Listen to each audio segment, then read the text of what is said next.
Hi there, how you doing? Okay? Hello! That poem, by the way. Fucking hell. I'm fucking really great in here, by the way. Fucking hard on all.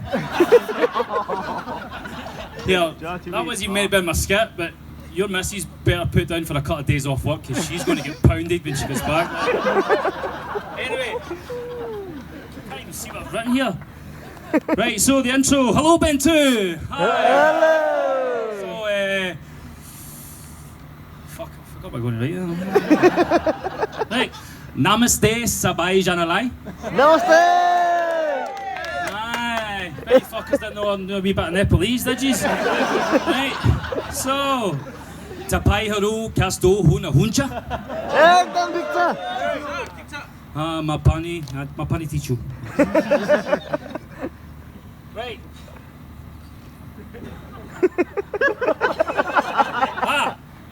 No, the next bit. Mero naam Toal Bahadur Kesiho. Mero baiko naam Anmol Kesiho.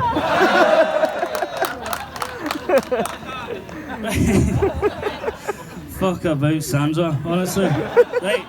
So firstly, I need to apologise, right? I'm from Scotland, so I might let a few swear words slip out, as I do when I tell a story.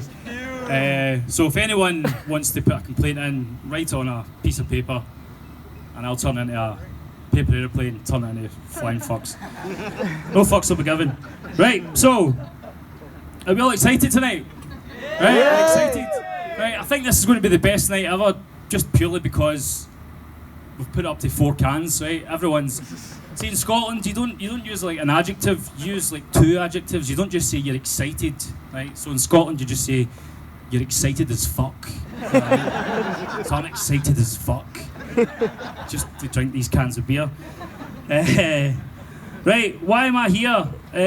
My section commander said, I don't know, I was funny or funny looking, I don't know. I wasn't really listening to him, to be honest. Just told me to come up here and say some shit. You know what I mean? I think it's because Malguraho.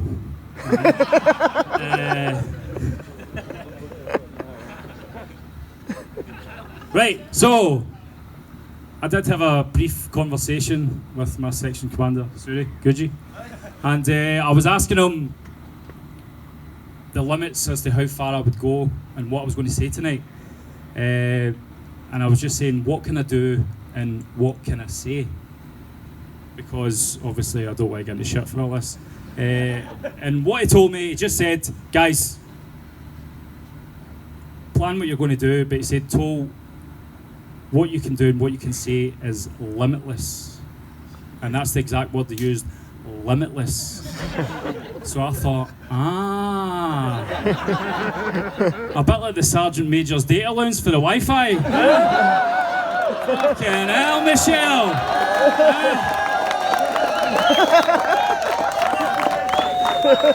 That was fucking chestnut. Aye.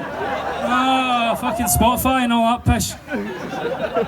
So one of the most funniest moments I've actually had was I think it was our second O group, and the first point was it was Maddie. It turned around and says, "Guys, fucking listen in, hey, fucking listen in, hey, here, hey. Has anyone seen the fucking OC's hat?" What? Has anyone seen the fucking OC's hat? OC's not got his fucking hat. I'm like, for fuck's sake. Thank God we've fucking got our weapons in the armory, by the way. Has anyone seen the OC's hat? Missing a mag. Fuck about. Right, so, working with the QG, right, and I'm not going to lie, this is my 3rd operational tour. I was here in Trenton 2, and I also did Herrick 18, but this has been by far the easiest tour in the history of the British Army. But, however, working with the QG, I have never experienced anything like their work ethic, the motivation, the discipline, the determination, commitment for the task that we're doing just now. And I mean, it's been by far, I'm going to swear again, it's been fucking unbelievable, right? See the way the guys have got us working. I mean, you can ask Aaron, Aaron's lost like 5 kilograms, right? This is only in the past 2 weeks, by the way. Jed's lost like 7 kilograms, right? And then they said to me, what about you? And I was like, I fucking lost the will to live. Fucking 12-hour shifts, man. These fuckers over here have got us starting at 7:30 in the morning, and then they'll say, oh, you can get a good lunch at 12:30, back at 1:30, right to 6:30, 7 o'clock, and then they're saying, Toal, you going to the gym? I'm having a fucking laugh. I'm fucking carrying beams all fucking day. Fuck about, Sandra.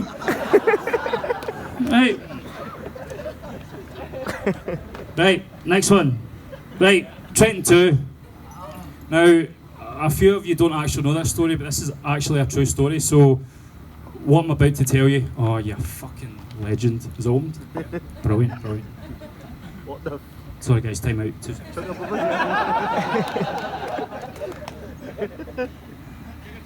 Oh, fuck about Sandra, that was good. Right, Trenton 2, right. This might appear to be funny, but it actually happened. So, when we were building this camp, we were actually building the cookhouse, the same one which you actually eat in every single day.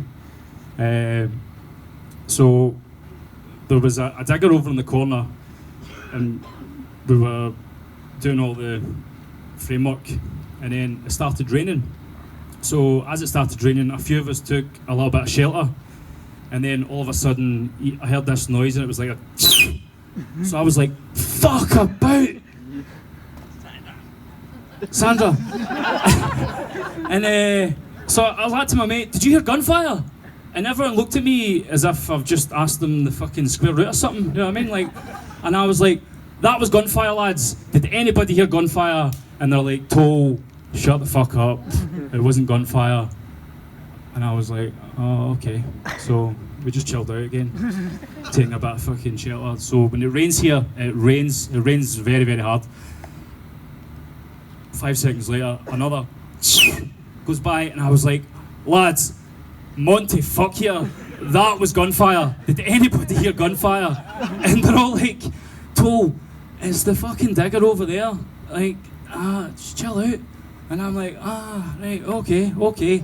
So then we see 8 grown men breaking into the camp with fucking spears, right? And I'm not even fucking shitting you, right? Twice as long as a man.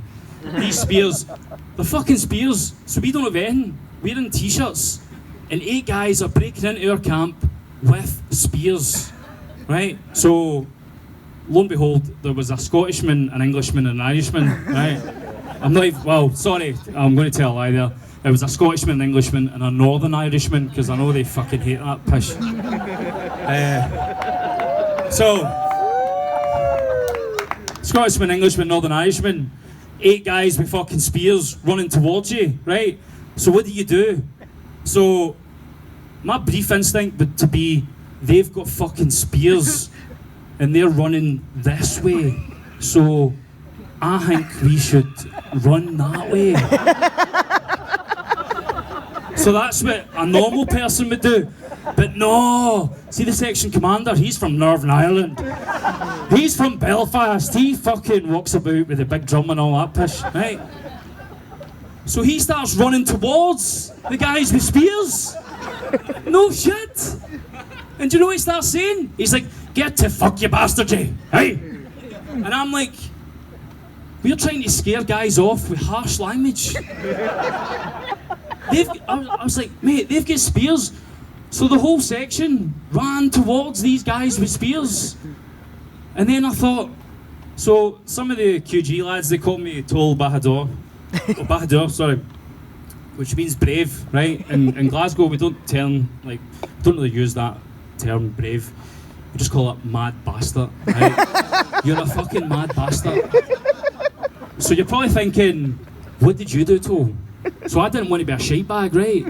So I joined in. I fucking started running towards them as well. And I'm like, oh you! Yeah, dick! Fuck off! Because we don't have any weapons and you've got spears. And thankfully one of the troopies came out of the office and absolutely shit his pants and he called stand 2. So they want me to run about 400 fucking million metres that way and get our body armour on and all that stuff. Load up magazines.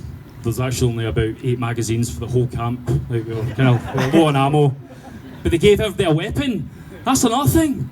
And I was like, there's like 130 people in this camp, and you gave everybody a weapon, and we've only got 200 rounds, right? And I'm like, I've got the keys for the G10, lads.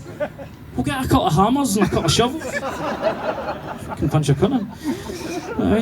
Right. Aye, so, I was going to say, I was a little bit nervous walking up here. Not purely because everyone's kind of looking at me with a wee funny twitch in their eye and Gilly's touching himself. I'm kind of nervous about Sergeant Basanta coming up again. Hey, Toal, what the fuck are you doing? Doing a bit of stand-up, mate. Who told you to do that? Fucking Corporal, what's his fucking name again? Section Commander. Okay, back to work.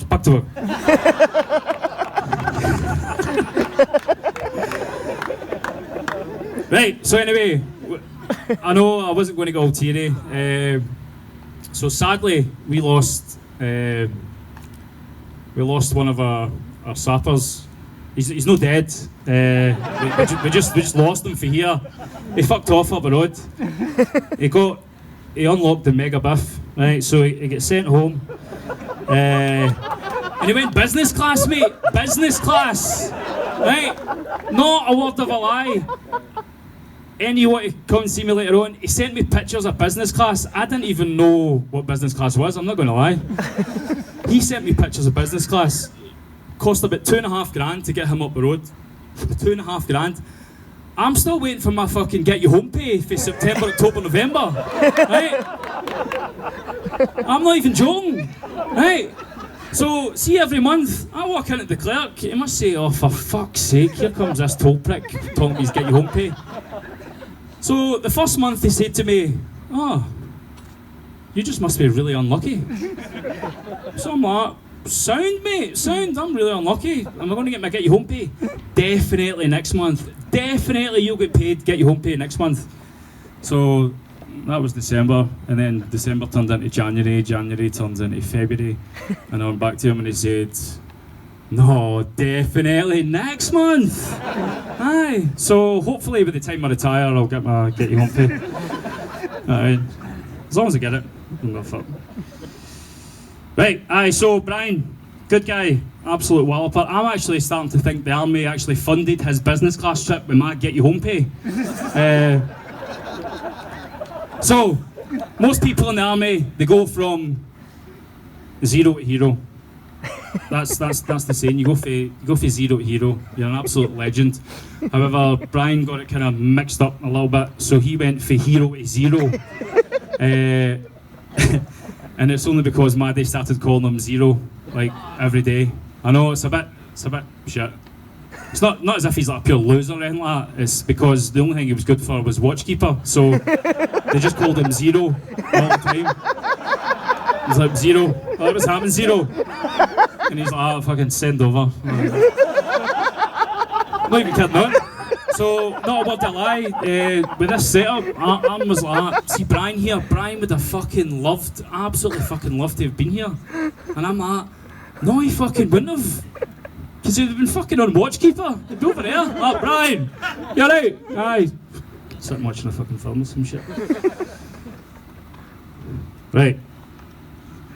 Let's get into the good stuff now. Right, so, like I said earlier, this has been the easiest tour in the history of the British Army. Yeah, I could not believe, and this is actually a true story, some people are going to the J6 about the Wi-Fi. Is that right? J6? Some people are going to the J6 saying the Wi-Fi's too slow. The Wi-Fi's too slow. You're having a laugh. There's 110,000 people over there. They're starving. Some of them aren't even wearing clothes. I know all the guys for the FB are at the top of the Sanger having a wank with the wee titties in the corner. Right,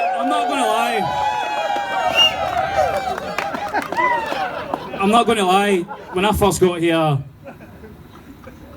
I was at the top of that Sanger, right? And So you're standing at the top of the Sanger and you see a couple of beautiful chicks walking down to the river kind of thing, and they start washing their clothes, and then all of a sudden the binoculars start looking really good, like, I mean really good, and you're thinking, I'm just going to make sure these work, because obviously I've done this handover takeover, and I'm just going to make sure these work fucking perfectly. Hold on a fucking sec here.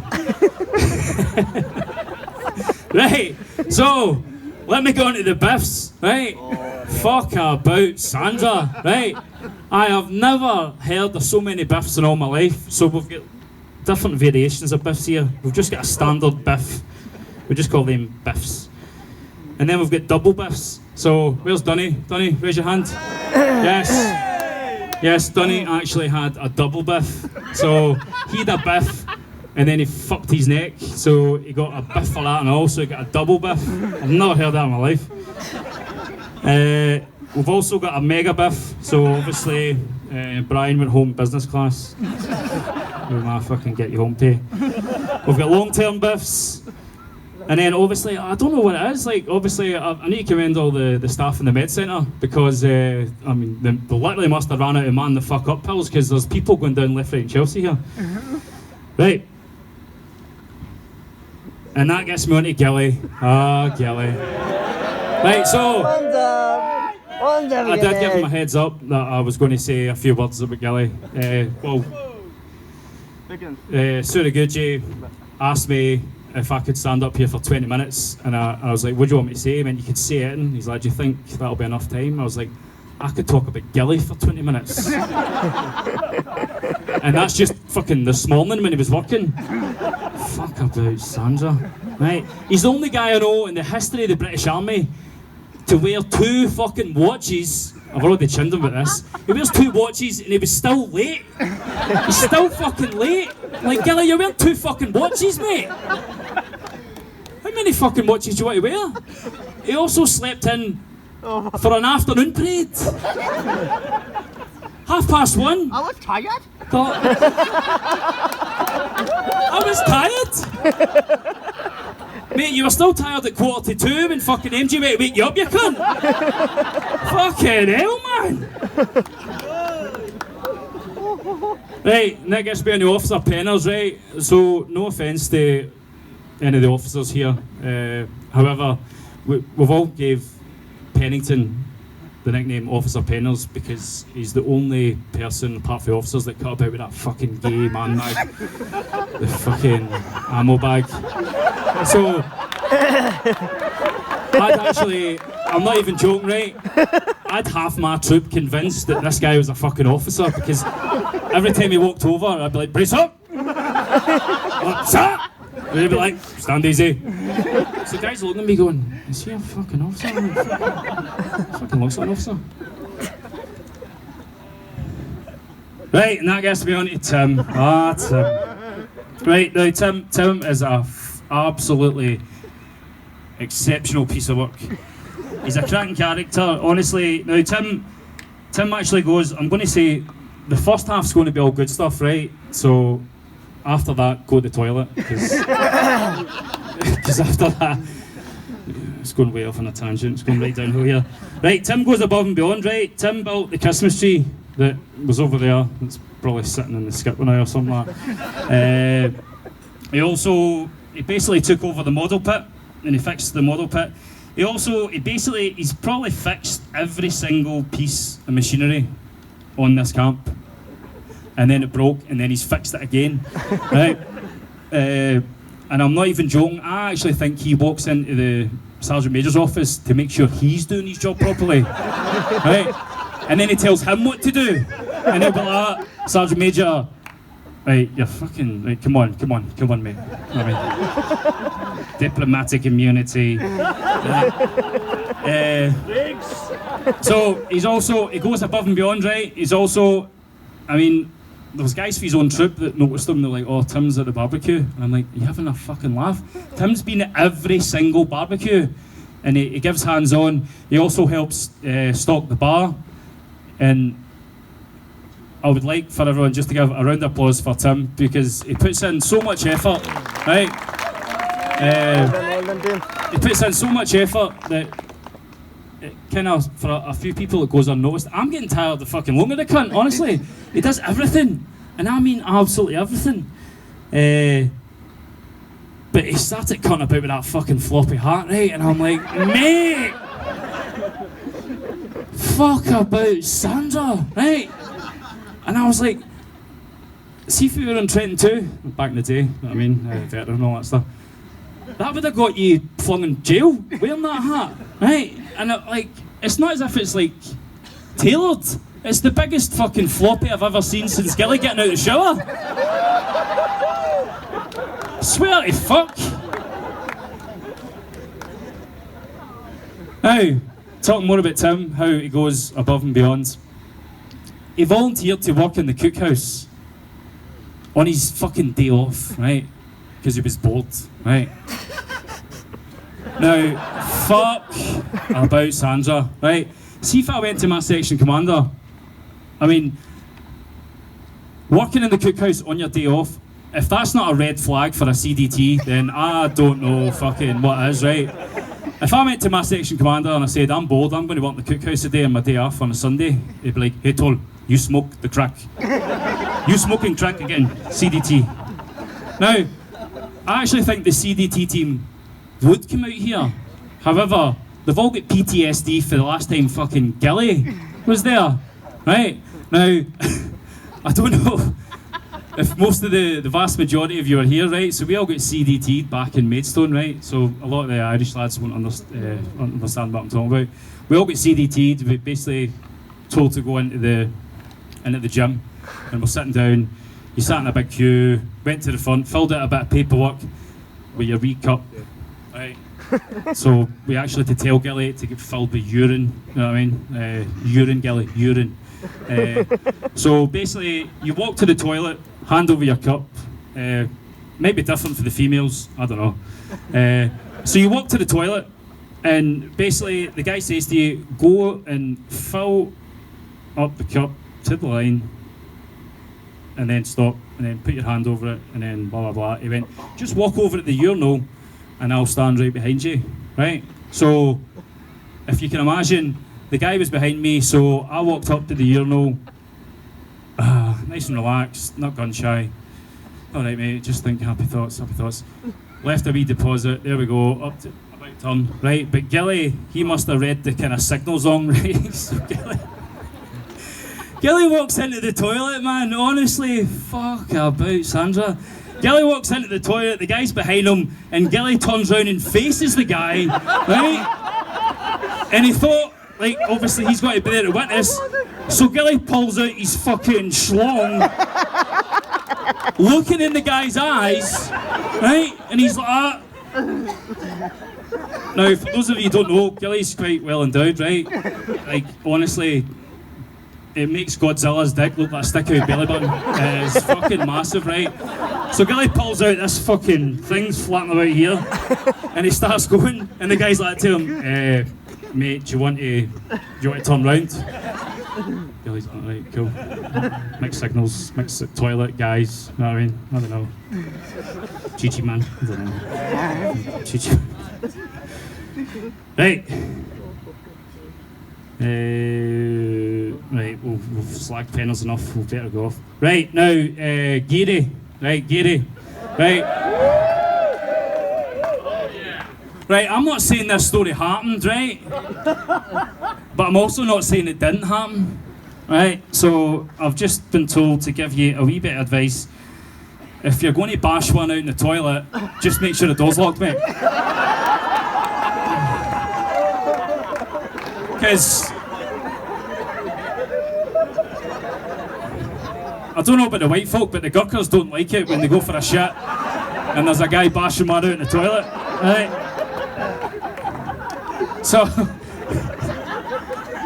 fucking better buy my beer after this, honestly. This is army career over.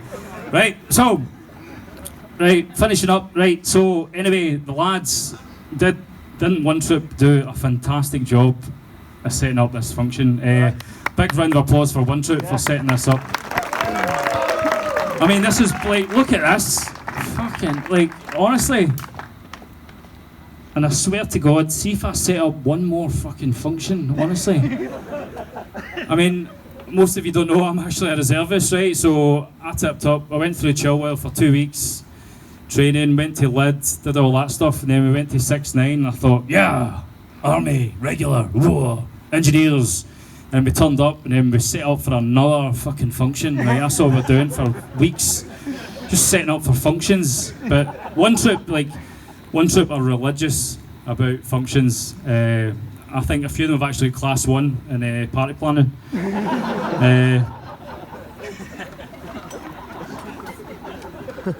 Fuck about that. Anyways, before I get eye-guyed or start slagging everybody off, because I was only up for 20 minutes, I've probably been up here for about an hour and a half. Ladies and gentlemen, it's been emotional, and I'd like to thank you very much for obviously laughing at what I said and not making me see the fucking, I mean, walking by. So, thank you. Right, good night. Let's have some beers.